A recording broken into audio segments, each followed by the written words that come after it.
English tutorial চ্যানেলে তোমাদের সকলকে স্বাগত জানাই। আজকে আমি তোমাদের শেখাবো মোডাল ভার্বযুক্ত কোনো অ্যাডজেক্টিভ ক্লজকে কিভাবে রিডিউস করা যায়। এর আগে রিডিউস অ্যাডজেক্টিভ ক্লজের ওপর বেশ কয়েকটা ভিডিও দিয়েছি। তোমরা যদি কেউ সেই ভিডিওগুলো মিস করে থাকো তাহলে ডেসক্রিপশন বক্সের লিঙ্ক থেকে দেখে নিতে পারো, অথবা রিডিউসড ক্লজের ওপর এই চ্যানেলে একটা আলাদা প্লে লিস্ট রয়েছে, সেখান থেকেও দেখে নিতে পারো। এবার দেখো, an adjective clause begins with a relative pronoun who, which, that, whom, whose। যে কোনো অ্যাডজেক্টিভ ক্লজ রিলেটিভ প্রোনাউন দিয়ে শুরু হয়, who, which, that, whom, whose. Example দেখো, students who can speak English will get the job. যে শিক্ষার্থীরা ভালো ইংরেজি বলতে পারে তারা চাকরি পাবে। এখানে দেখো, এই আন্ডারলাইন অংশটা হচ্ছে অ্যাডজেক্টিভ ক্লজ, আর এই অ্যাডজেক্টিভ ক্লজটা এই স্টুডেন্ট নাউনকে মডিফাই করছে। আর এই অ্যাডজেক্টিভ ক্লজের স্ট্রাকচার দেখো, অ্যাডজেক্টিভ ক্লজটা দেখো হু রিলেটিভ প্রোনাউন দিয়ে শুরু হয়েছে, আর তার সাথে দেখো ক্যান হচ্ছে মোডাল ভার্ব, আর মেন ভার্ব হচ্ছে স্পিক, আর এই ভার্বের অবজেক্ট হচ্ছে ইংলিশ। আজকে আমাদের আলোচনার বিষয়বস্তু হলো এই মোডাল ভার্বযুক্ত অ্যাডজেক্টিভ ক্লজগুলোকে আমরা কিভাবে রিডিউস করতে পারি। Adjective clauses with modal verbs cannot always be reduced. Modal ভার্বযুক্ত অ্যাডজেক্টিভ ক্লজকে আমরা সবসময় রিডিউস করতে পারি না। They can be reduced only in some specific cases. কিছু বিশেষ ক্ষেত্রে আমরা এদের রিডিউস করতে পারি। এবার দেখো, reduction is possible when the clause expresses duty or obligation or necessity. Modal ভার্বযুক্ত অ্যাডজেক্টিভ ক্লজকে আমরা তখনই রিডিউস করতে পারি যখন অ্যাডজেক্টিভ ক্লজটা কোনো ডিউটি বা অব্লিগেশন অর্থাৎ বাধ্যবাধকতা প্রকাশ করে। তারপরে দেখো, পারপাস অর সুইটেবিলিটি, কোনো কিছুর উদ্দেশ্য বা সেই উদ্দেশ্য সাধনের জন্য কোনো কিছু কতটা উপযুক্ত সেটা বোঝায়। এক্সাম্পল দেখলে বিষয়গুলো তোমাদের ক্লিয়ার হয়ে যাবে। মোডাল ভার্বযুক্ত অ্যাডজেক্টিভ ক্লজকে রিডিউস করার রুলটা দেখে নাও। Relative pronoun plus subject plus modal verb plus ভি1। এখানে দেখো সাবজেক্টটা ব্র্যাকেট করে দিয়েছি। যদি রিলেটিভ প্রোনাউন সাবজেক্টের কাজ করে তাহলে এই সাবজেক্ট আসবে না, আর যদি রিলেটিভ প্রোনাউন অবজেক্টের কাজ করে তাহলে এই সাবজেক্ট আসবে। অ্যাডজেক্টিভ ক্লজে যদি এই স্ট্রাকচারটা থাকে তাহলে সেই অ্যাডজেক্টিভ ক্লজটাকে আমরা টু প্লাস ভি1 অর্থাৎ টু ইনফিনিটিভ দিয়ে রিডিউস করতে পারি। তবে একটা বিষয় মনে রাখতে হবে, অ্যাডজেক্টিভ ক্লজের এই স্ট্রাকচার থাকলেই যে আমরা রিডিউস করতে পারবো তা নয়। আগে যে শর্তগুলোর কথা উল্লেখ করেছি সেগুলো ফুলফিল হলে তবেই এই ধরনের অ্যাডজেক্টিভ ক্লজকে আমরা রিডিউস করতে পারবো। এক্সাম্পল দেখো, I need a room which I can use to study. আমার একটা ঘর প্রয়োজন যা আমি পড়ার জন্য ব্যবহার করতে পারি। এখানে দেখো, এই আন্ডারলাইন অংশটা হচ্ছে অ্যাডজেক্টিভ ক্লজ, আর এই অ্যাডজেক্টিভ ক্লজটা শুরু হয়েছে হুইচ রিলেটিভ প্রোনাউন দিয়ে, আর তারপরে দেখো সাবজেক্ট রয়েছে, তারপরে মোডাল ভার্ব আছে, আর তারপরে দেখো মেন ভার্ব রয়েছে, আর বাকি অংশটা হচ্ছে ইনফিনিটিভ। আর এখানে লক্ষ্য করো, এখানে পারপাস বোঝাচ্ছে ঘরটা কিসের জন্য প্রয়োজন, পড়ার জন্য প্রয়োজন। তাহলে এই অ্যাডজেক্টিভ ক্লজটাকে আমরা টু প্লাস ভি1 অর্থাৎ টু ইনফিনিটিভ দিয়ে রিডিউস করতে পারি। তাহলে কি হবে, I need a room to study. এই টু স্টাডির সাথে একটা ইন প্রিপোজিশন যোগ করতে হবে, কারণ এই স্টাডি ভার্বের অবজেক্ট রুম হতে পারে না, তার জন্য এখানে একটা ইন প্রিপোজিশন আনতে হবে। যেহেতু এই অ্যাডজেক্টিভ ক্লজটা পারপাস বোঝাচ্ছে ঘরটা কিসের জন্য প্রয়োজন, পড়ার জন্য, তার জন্য এই অ্যাডজেক্টিভ ক্লজটাকে আমরা টু ইনফিনিটিভ দিয়ে রিডিউস করলাম। তাহলে বাক্যটা কি হলো, I need a room to study in. এবার পরেরটা দেখো, I need a pen that I can write with. আমার একটা কলম প্রয়োজন যা দিয়ে আমি লিখতে পারি। একইভাবে দেখো, এই আন্ডারলাইন অংশটা হচ্ছে অ্যাডজেক্টিভ ক্লজ। অ্যাডজেক্টিভ ক্লজটা দেখো দ্যাট রিলেটিভ প্রোনাউন দিয়ে শুরু হয়েছে, তারপরে সাবজেক্ট রয়েছে, মোডাল ভার্ব রয়েছে, মেন ভার্ব রয়েছে। আবার দেখো, এটা পারপাস বোঝাচ্ছে, পেন কলমটা আমার কেন প্রয়োজন, কলমটা আমার লেখার জন্য প্রয়োজন, পারপাস বোঝাচ্ছে। সুতরাং এই স্ট্রাকচারটাকে আমরা টু ইনফিনিটিভ দিয়ে রিডিউস করতে পারি। তাহলে কি হবে, I need a pen to write with. দেখো, দ্যাট আই ক্যান রাইট, তার জায়গায় লেখা হলো টু রাইট। টু ইনফিনিটিভ দিয়ে এই অংশটাকে রিডিউস করা হলো। তারপর উইথ প্রিপোজিশন আছে সেটা বসিয়ে দেওয়া হলো। I need a pen to write with. 3 নম্বর দেখো, do you have a chair which I can sit on? তোমার কি একটা চেয়ার আছে যার উপর আমি বসতে পারি? এখানে দেখো এই আন্ডারলাইন অংশটা হচ্ছে অ্যাডজেক্টিভ ক্লজ, আর এই অ্যাডজেক্টিভ ক্লজটা শুরু হয়েছে হুইচ রিলেটিভ প্রোনাউন দিয়ে, তারপরে সাবজেক্ট রয়েছে, মোডাল ভার্ব রয়েছে, মেন ভার্ব রয়েছে, শেষে প্রিপোজিশন রয়েছে।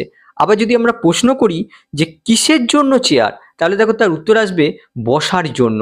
দেখো এই অ্যাডজেক্টিভ ক্লজটা পারপাস বোঝাচ্ছে, যার জন্য এই অ্যাডজেক্টিভ ক্লজের এই স্ট্রাকচারটাকে আমরা টু ইনফিনিটিভ দিয়ে রিডিউস করতে পারি। তাহলে কি হবে, do you have a chair to sit on, শেষে যেহেতু প্রিপোজিশন আছে তার জন্য প্রিপোজিশনটা বসে গেল। তাহলে দেখো এই অ্যাডজেক্টিভ ক্লজটাকে আমরা টু ইনফিনিটিভ দিয়ে রিডিউস করলাম। 4 নম্বর দেখো, she bought a phone that she can use for online classes. সে একটা ফোন কিনেছিল যেটা সে অনলাইন ক্লাসের জন্য ব্যবহার করতে পারে। এখানে দেখো অ্যাডজেক্টিভ ক্লজটা দ্যাট রিলেটিভ প্রোনাউন দিয়ে শুরু হয়েছে, তারপরে সাবজেক্ট রয়েছে, মোডাল ভার্ব রয়েছে, আর মেন ভার্ব রয়েছে। আবার দেখো আমরা যদি প্রশ্ন করি যে কিসের জন্য সে ফোন কিনেছিল, তাহলে দেখো তার উত্তর হবে যে অনলাইন ক্লাসে ব্যবহারের জন্য। দেখো এই অ্যাডজেক্টিভ ক্লজটা পারপাস প্রকাশ করছে, পারপাস বোঝাচ্ছে, সুতরাং এই অ্যাডজেক্টিভ ক্লজটাকে আমরা টু ইনফিনিটিভ দিয়ে রিডিউস করতে পারি। তাহলে কি হবে, she bought a phone to use for online classes. দেখো এই অ্যাডজেক্টিভ ক্লজের স্ট্রাকচারটাকে আমরা টু ইনফিনিটিভ দিয়ে রিডিউস করলাম। 5 নম্বর দেখো, he is the right person who can solve the problem. সে সঠিক ব্যক্তি যে এই সমস্যাটা সমাধান করতে পারে। তার মানে সমস্যাটা সমাধান করার জন্য সে হয় সুইটেবল বা উপযুক্ত ব্যক্তি। কিসের জন্য উপযুক্ত ব্যক্তি? সমস্যাটা সমাধান করার জন্য। দেখো এই মোডাল ভার্বযুক্ত অ্যাডজেক্টিভ ক্লজটা পারপাস অর সুইটেবিলিটি প্রকাশ করছে। এই অ্যাডজেক্টিভ ক্লজটাকে আমরা টু ইনফিনিটিভ দিয়ে রিডিউস করতে পারি। তাহলে কি হবে, he is the right person to solve the problem. দেখো এই মোডাল ভার্বযুক্ত অ্যাডজেক্টিভ ক্লজটাকে আমরা টু ইনফিনিটিভ দিয়ে রিডিউস করলাম। 6 নম্বর দেখো, do you have anything that I could read? তোমার কি কিছু আছে যা আমি পড়তে পারি? এখানে দেখো এনিথিং, কোনো কিছু, কিসের জন্য? পড়ার জন্য। দেখো এই মোডাল ভার্বযুক্ত অ্যাডজেক্টিভ ক্লজটা কোনো পারপাসকে প্রকাশ করছে, যার জন্য এই অ্যাডজেক্টিভ ক্লজটাকে আমরা টু ইনফিনিটিভ দিয়ে রিডিউস করতে পারি। তাহলে কি হবে, do you have anything for me to read. এখানে দেখো ফর মি বসে গেল, কেন বসে গেল? দেখো এখানে মেন ক্লজের সাবজেক্ট হচ্ছে ইউ, আবার দেখো অ্যাডজেক্টিভ ক্লজের সাবজেক্ট রয়েছে আই। আগের ক্ষেত্রে আমরা দেখেছিলাম যে মেন ক্লজের সাবজেক্ট আর অ্যাডজেক্টিভ ক্লজের সাবজেক্ট সেম ছিল, এক্ষেত্রে আলাদা রয়েছে। তার জন্য এই আইটাকে দেখো ফর প্রিপোজিশন প্লাস অবজেক্ট, দেখো অবজেক্টিভ কেসে বসানো হলো ভি, ফর মি বসে গেল। আর বাকি অংশটা দেখো টু রিড, এই অংশটাকে রিডিউস করা হলো। তাহলে বাক্যটা কি হলো, do you have anything for me to read. এবার 7 নম্বর দেখো, I need a place where I could rest. আমার একটা জায়গা প্রয়োজন যেখানে আমি বিশ্রাম নিতে পারি। তার মানে আমার একটা উপযুক্ত জায়গা প্রয়োজন, কিসের জন্য? বিশ্রামের জন্য। দেখো এখানে পারপাস বা সুইটেবিলিটি প্রকাশ করছে, আমার একটা উপযুক্ত জায়গা প্রয়োজন। উপযুক্ত জায়গাটা কিসের জন্য? বিশ্রামের জন্য। তাহলে দেখো এই মোডাল ভার্বযুক্ত এই অ্যাডজেক্টিভ ক্লজটাকে আমরা টু ইনফিনিটিভ দিয়ে রিডিউস করতে পারি। তাহলে কি হবে, I need a place to rest. দেখো এই অ্যাডজেক্টিভ ক্লজটাকে টু ইনফিনিটিভ দিয়ে রিডিউস করা হলো। 8 নম্বর দেখো, she has a lot of work that C must finish today. তার অনেক কাজ আছে যা তাকে আজকেই শেষ করতে হবে। দেখো এই অ্যাডজেক্টিভ ক্লজটা ডিউটি অর অব্লিগেশন বোঝাচ্ছে। এই মোডাল ভার্বযুক্ত অ্যাডজেক্টিভ ক্লজটাকে আমরা টু ইনফিনিটিভ দিয়ে রিডিউস করতে পারি। তাহলে দেখো she has a lot of work to finish today. এখানে স্ট্রাকচারটা লক্ষ্য করো, দেখো প্রথমে রয়েছে রিলেটিভ প্রোনাউন, তারপরে দেখো সাবজেক্ট রয়েছে, মোডাল ভার্ব রয়েছে, আর তারপরে দেখো মেন ভার্ব রয়েছে। এই মোডাল ভার্বযুক্ত অ্যাডজেক্টিভ ক্লজটাকে আমরা টু ইনফিনিটিভ দিয়ে রিডিউস করলাম। বাক্যটা হলো she has a lot of work to finish today. এবার পরেরটা দেখো, she has a report that C should submit today. তার কাছে একটা রিপোর্ট আছে যা তাকে আজকেই সাবমিট করতে হবে বা যা তার আজকেই সাবমিট করা উচিত। এখানে দেখো ডিউটি অর অব্লিগেশন বোঝাচ্ছে। এই মোডাল ভার্বযুক্ত অ্যাডজেক্টিভ ক্লজটাকে আমরা টু ইনফিনিটিভ দিয়ে রিডিউস করতে পারি। তাহলে কি হবে? She has a report to submit today. দেখো এই মোডাল ভার্বযুক্ত অ্যাডজেক্টিভ ক্লজটাকে আমরা টু ইনফিনিটিভ দিয়ে রিডিউস করলাম।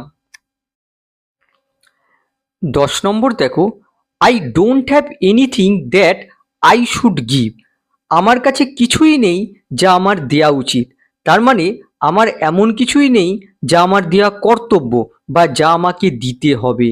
দেখো ডিউটি অর অব্লিগেশন বোঝাচ্ছে।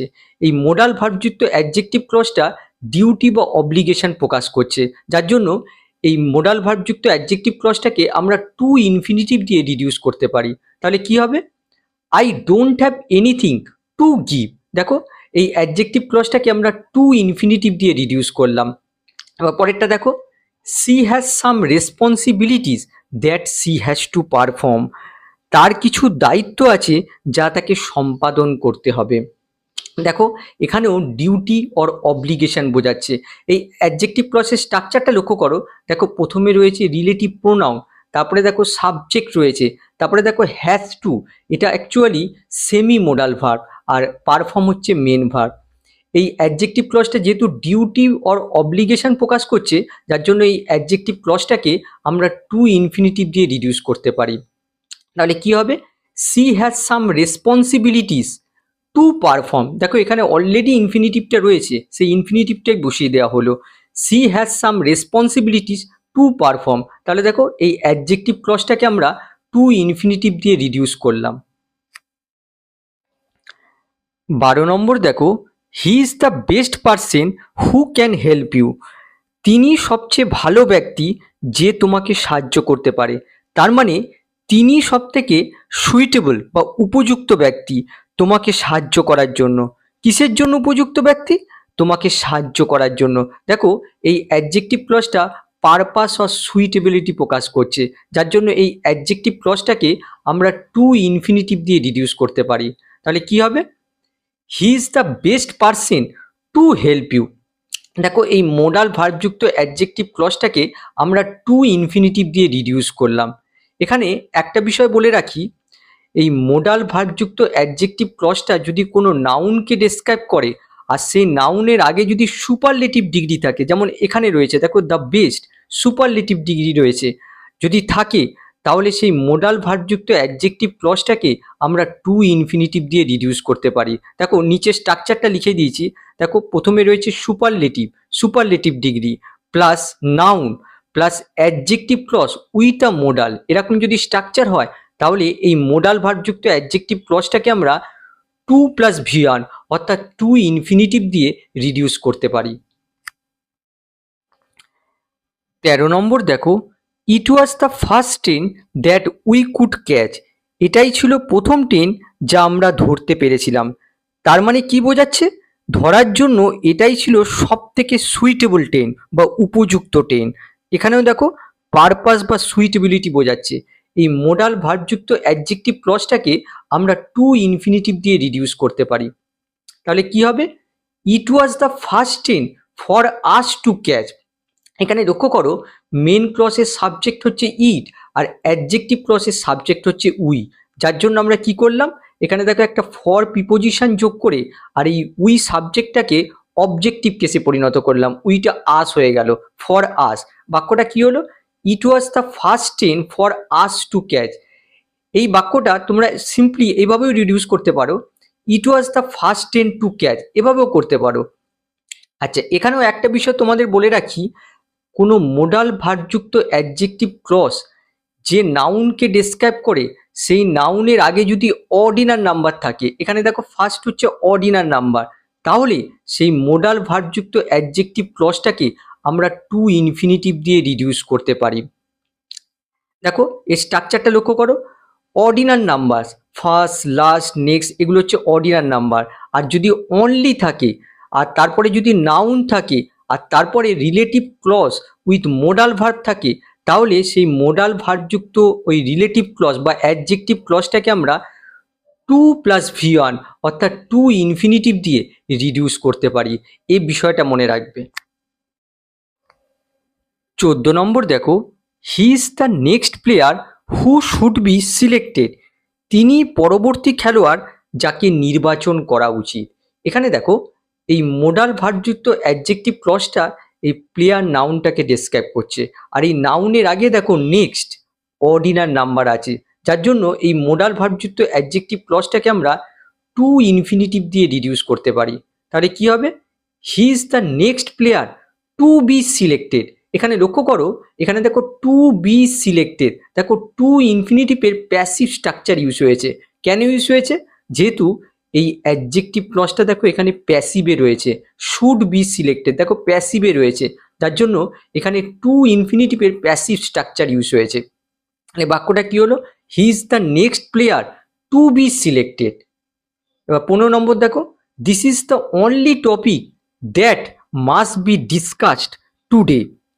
এটাই একমাত্র টপিক যা অবশ্যই আজ আলোচনা করা উচিত বা আলোচনা করতে হবে। এখানেও দেখো এই মোডাল ভার্বযুক্ত অ্যাডজেক্টিভ ক্লজটা এই টপিক নাউনটাকে ডেসক্রাইব করছে, আর তার আগে দেখো অনলি শব্দটা রয়েছে, যার জন্য এই মোডাল ভার্বযুক্ত অ্যাডজেক্টিভ ক্লজটাকে আমরা টু ইনফিনিটিভ দিয়ে রিডিউস করতে পারি। তাহলে কি হবে? This is the only topic to be discuss today. এখানেও দেখো টু ইনফিনিটিভের প্যাসিভ স্ট্রাকচার ইউজ হয়েছে, যেহেতু এই অ্যাডজেক্টিভ ক্লজটা দেখো প্যাসিভে রয়েছে, must be discussed passive structure রয়েছে, যার জন্য এখানে টু ইনফিনিটিভের প্যাসিভ স্ট্রাকচার ইউজ হয়েছে। This is the only topic to be discussed today. 16 নম্বর দেখো, these are forms that need to be filled out. এইগুলো সেই ফর্ম যা পূরণ করা প্রয়োজন বা পূরণ করতে হবে। অব্লিগেশন বা নেসেসিটি বোঝাচ্ছে। এই মোডাল ভার্বযুক্ত অ্যাডজেক্টিভ ক্লজটাকে আমরা টু ইনফিনিটিভ দিয়ে রিডিউস করতে পারি। তাহলে দেখো these are forms to be filled out, দেখো এখানে টু ইনফিনিটিভের প্যাসিভ স্ট্রাকচার ইউজ হয়েছে, যেহেতু এই অ্যাডজেক্টিভ ক্লজটা দেখো প্যাসিভে রয়েছে, need to be filled out প্যাসিভে রয়েছে, আর তার জন্য দেখো এখানে টু ইনফিনিটিভের প্যাসিভ স্ট্রাকচার ইউজ হয়েছে। এই অ্যাডজেক্টিভ ক্লজটাকে আমরা টু ইনফিনিটিভ দিয়ে রিডিউস করলাম। বাক্যটা কি হলো? These are forms to be filled out. পরেরটা দেখো, she brought documents that had to be verified. সে কিছু কাগজপত্র এনেছিল যেগুলো ভেরিফাই করতে হয়েছিল। কিসের জন্য কাগজপত্র এনেছিল? ভেরিফাই করার জন্য। অ্যাডজেক্টিভ ক্লজটা পারপাস শো করছে। এই অ্যাডজেক্টিভ ক্লজের স্ট্রাকচারটা লক্ষ্য করো, দেখো দ্যাট হচ্ছে রিলেটিভ প্রোনাউন, আর তারপরে দেখো হ্যাড টু, এটা হচ্ছে সেমি মোডাল ভার্ব, আর এখানে দেখো প্যাসিভ স্ট্রাকচার ইউজ হয়েছে হ্যাড টু বি, আর তার সঙ্গে দেখো মেন ভার্বের past participle form verified. She brought documents that had to be verified. যেহেতু অ্যাডজেক্টিভ ক্লজটা এখানে পারপাস শো করছে, যার জন্য এই মোডাল ভার্বযুক্ত অ্যাডজেক্টিভ ক্লজটাকে আমরা টু ইনফিনিটিভ দিয়ে রিডিউস করতে পারি। তাহলে কি হবে? She brought documents to be verified. লক্ষ্য করো, এটা যেহেতু প্যাসিভে রয়েছে, তার জন্য দেখো টু ইনফিনিটিভের প্যাসিভ স্ট্রাকচার ইউজ হয়েছে, she brought documents to be verified. এবার আমরা দেখব মোডাল যুক্ত অ্যাডজেক্টিভ ক্লজকে কখন রিডিউস করা যায় না। কেস 1 হচ্ছে when a modal expresses general ability. যখন কোনো মোডাল জেনারেল অ্যাবিলিটি প্রকাশ করে। এক্সাম্পল দেখো, students who can speak English will get the job. যে ছাত্ররা ইংরেজি বলতে পারে তারা চাকরি পাবে। এখানে দেখো এই আন্ডারলাইন অংশটা হচ্ছে অ্যাডজেক্টিভ ক্লজ, আর এই অ্যাডজেক্টিভ ক্লজের মধ্যে দেখো ক্যান, এই মোডাল ভার্ব দ্বারা এই অ্যাডজেক্টিভ ক্লজটার জেনারেল অ্যাবিলিটি প্রকাশ পাচ্ছে। এক্ষেত্রে আমরা এই অ্যাডজেক্টিভ ক্লজটাকে রিডিউস করতে পারবো না।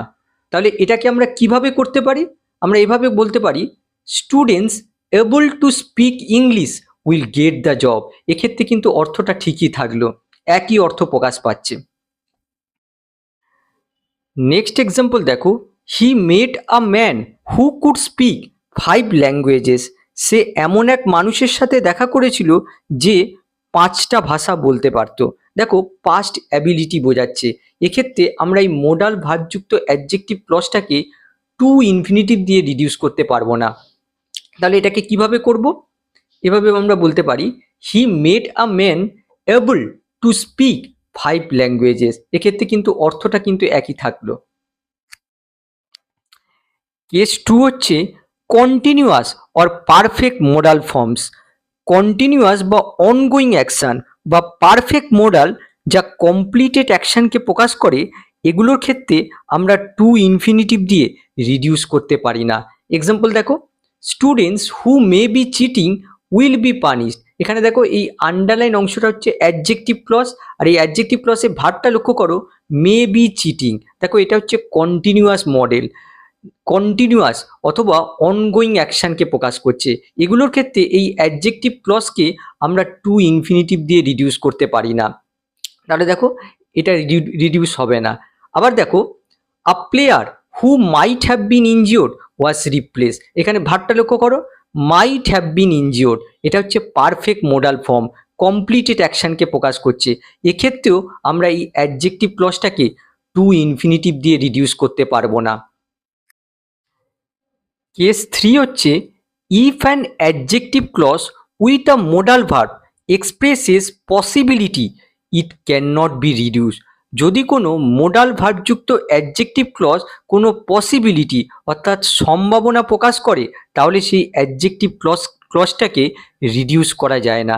এক্সাম্পল দেখো, he is looking for a book that he might enjoy. সে এমন একটা বই খুঁজছে যেটা সে উপভোগ করতে পারে। এখানে দেখো এই আন্ডারলাইন অংশটা হচ্ছে অ্যাডজেক্টিভ ক্লজ, আর এই অ্যাডজেক্টিভ ক্লজে এই মাইট এই মোডাল ভার্বটার ইউজ দ্বারা এই অ্যাডজেক্টিভ ক্লজটার মধ্যে পসিবিলিটি অর্থাৎ সম্ভাবনা প্রকাশ পাচ্ছে। এক্ষেত্রে আমরা যদি এই অ্যাডজেক্টিভ ক্লজটাকে টু ইনফিনিটিভ দিয়ে রিডিউস করি, যদি এভাবে করি, হি is looking for a book to enjoy, যদি আমরা টু ইনফিনিটিভ দিয়ে রিডিউস করি তাহলে কিন্তু ভুল হয়ে যাবে। এটা কখনোই, এই সম্ভাবনা প্রকাশ পেলে কখনোই অ্যাডজেক্টিভ ক্লজটাকে আমরা টু ইনফিনিটিভ দিয়ে রিডিউস করতে পারি না, সেক্ষেত্রে অর্থটা পাল্টে যাবে। তাহলে এই অ্যাডজেক্টিভ ক্লজটাকে আমরা কিভাবে রিডিউস করব? আমরা এভাবে করতে পারি, he is looking for a book likely to be enjoy, তাহলে কিন্তু অর্থটা কিন্তু দেখো ঠিকই থাকলো। নেক্সট দেখো, students who might fail should study more. যে ছাত্রদের ব্যর্থ হওয়ার সম্ভাবনা আছে তাদের আরও পড়াশোনা করা উচিত। এখানে দেখো এই অ্যাডজেক্টিভ ক্লজটার মধ্যে পসিবিলিটি বা সম্ভাবনা প্রকাশ পাচ্ছে। এক্ষেত্রে এই অ্যাডজেক্টিভ ক্লজটাকে আমরা কখনোই টু ইনফিনিটিভ দিয়ে রিডিউস করতে পারবো না। তাহলে এই অ্যাডজেক্টিভ ক্লজটাকে আমরা অন্য কিভাবে রিডিউস করতে পারি? আমরা এভাবে করতে পারি, students likely to fail should study মোর। এক্ষেত্রে দেখো অর্থটা কিন্তু একই রকম থাকলো। আশা করি তোমরা বুঝতে পেরেছো কিভাবে মোডাল যুক্ত অ্যাডজেক্টিভ ক্লজকে রিডিউস করতে হয়। আবার নেক্সট ক্লাসে দেখা হবে। বাই।